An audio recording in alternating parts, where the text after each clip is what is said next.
दिल्ली से करीब 602 किलोमीटर दूर हिमाचल प्रदेश के एक कोने पर हिमालय की गोद में लोगों की नजरों से छुपा हुआ एक गांव, जिसके बीच से बहती है बसपा नदी, जो इसकी खूबसूरती पर मानो चार चांद लगा देती है। रक्षम।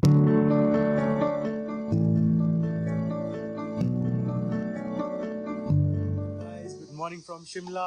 और भाई ऐसे क्या दिखाऊं, एक काम करो, पहले तुम ये शॉर्ट्स देखो और सुनो एक कहानी। शिमला कभी गोरों का हॉलिडे स्पॉट हुआ करता था और इसको क्वीन ऑफ हिल्स के साथ साथ समर कैपिटल ऑफ ब्रिटिशर्स भी कहा जाता था, क्योंकि यहाँ का वेदर और व्यूज़ इतने दिल लुभा देने वाले थे कि फिर वो गोरे हों या इंडियंस, कोई भी खुद को यहाँ आने से कैसे ही रोक ले।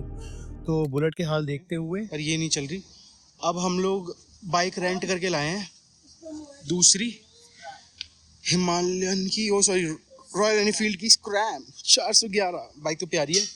बाकी वो रहा संजय, मनीष, इरफान, वो रहा, और ये रहा होम स्टे जहाँ हम रुके थे, टाइनी होम स्टे। बाकी अगर आपको प्राइस जानने हैं तो मुझे कमेंट में पिन करो, तभी बताऊंगा। अभी वक्त हो रहा है 11:30 और हमारी राइड हो गई है स्टार्ट। आज की जो हमारी डेस्टिनेशन रहेगी वो रहेगी रक्षम, जो कि शिमला से 230 किलोमीटर की दूरी पर है। और हमें राइड स्टार्ट करे करीबन 1 घंटा हो गया है। बारिश की वजह से थोड़ा स्लो चलना पड़ रहा है, स्टिल हमने 30 किलोमीटर के आसपास कवर कर लिया है।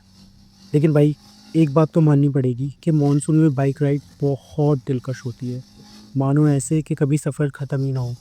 और आज सुबह से ही मौसम अपने पूरे ज़ोर पे है। हल्का हल्का रेन शावर सफ़र को कई गुना ज़्यादा सुंदर बना रहा है। ये भी सीन है कि अगर बाइक स्लिप हो गई तो यहाँ पर आत्मा और परमात्मा का मिलन कुछ दूर नहीं है।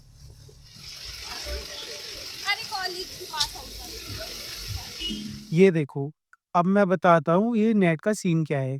ये जो पेड़ लगे हुए हैं ना, ये सेब के पेड़ है।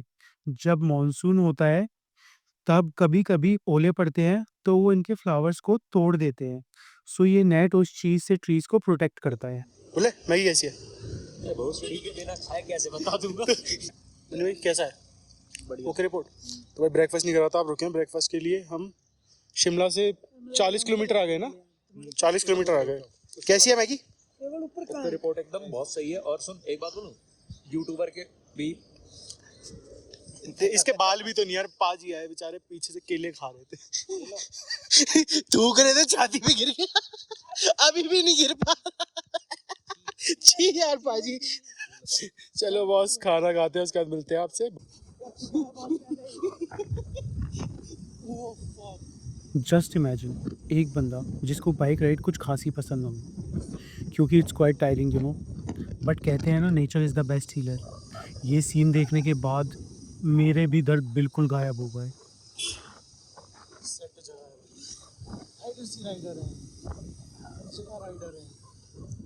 ब्रो, क्या देखा आपने? भाई मैंने देखी वो जो हम ड्राइंग नहीं बनाते हैं जो यूकेजी में, ऐसे करके पहाड़ होते हैं, नदी बह रही होती है, मैं तुम्हें अभी दिखाता हूँ क्या बोल के बताऊंगा। ये देखो, लिटरली ऐसे लग रहा है ऊपर से इंद्रदेव नीचे आ गए, धूप छन के नीचे पहाड़ों पे। यहाँ से दिखाता हूँ, इधर से चलाता हूँ, नीचे बह जाऊंगा मैं। भाई लिटरली देखो, नीचे सतलुज नदी बह रही है और अपने पूरे उफान पे है। नदी ने हमारे पूरे रास्ते साथ दिया भाई। और इसके बाद अब ये देखो, इस मोमेंट के लिए ना कुछ कुछ भी ब्रो, कुछ भी। बाकी चलते।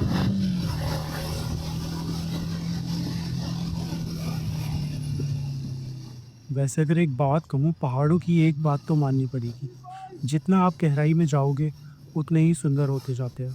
हर मोड़ पर एक नया रंग, हर नदी की अपनी एक कहानी।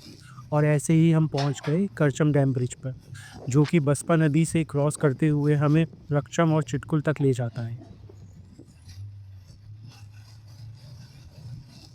अगर आप स्पीति राइड पर हो तो ये जान लो, you are on the top dangerous roads in the world.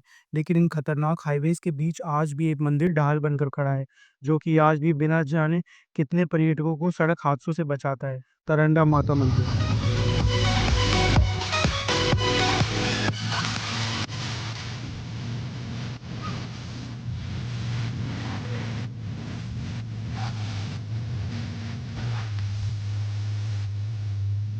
भाई एक और बार प्लीज। ये देख,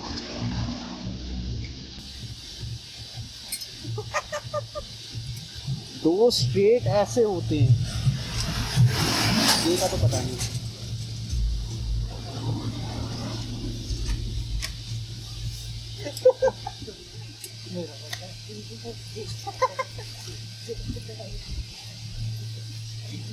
ये बताओ, वीडियो बताओ ये बनी हुई है भाई, जब से आपकी उंगली हो रही थी ना, अच्छा तब से वीडियो बनी हुई है। यार अगर आप सफ़र पर हो ना तो एंजॉय करते चलो, रुकते रुकाते मज़े लेते, और हम भी ऐसे ही चल रहे हैं। बट एक गलती जो हमसे हुई, हम थोड़ा सा लेट निकले और उसकी वजह से जो अभी समय हो रहा है वो हो रहा है 7, और रक्षम यहाँ से ऑलमोस्ट 30 किलोमीटर की दूरी पर है। सूरज ढल चुका है और अब हम 20 की स्पीड से ज़्यादा चल नहीं सकते क्योंकि अंधेरा भी हो रहा है। ये 8:30 और लिटरली पहाड़ इतने स्कैरी हो गए हैं, और प्लस हमारे 5 से 8 किलोमीटर के आसपास बचे हैं पहुंचने में हमारी स्टे के पास रक्षम में। और हमारी बाइक का जो पीछे वाला पहिया है वो आई थिंक पंचर हो गया है। ट्यूबलेस है तो चल रहा है जैसे तैसे, और हाँ ट्यूबलेस है तो चल रही है जैसे तैसे, और चेन में से भी आवाज़ आने लग गई क्योंकि चिटकुल डैम आता है, रक्षम डैम, वहाँ तक रोड बहुत स्मूथ और अच्छी थी, बट उसके बाद जो चीज़ थी वो बहुत ज़्यादा मतलब फक्ड अप थी, बिल्कुल फक्ड अप चीज़ थी। खुशी पता है क्या होती है?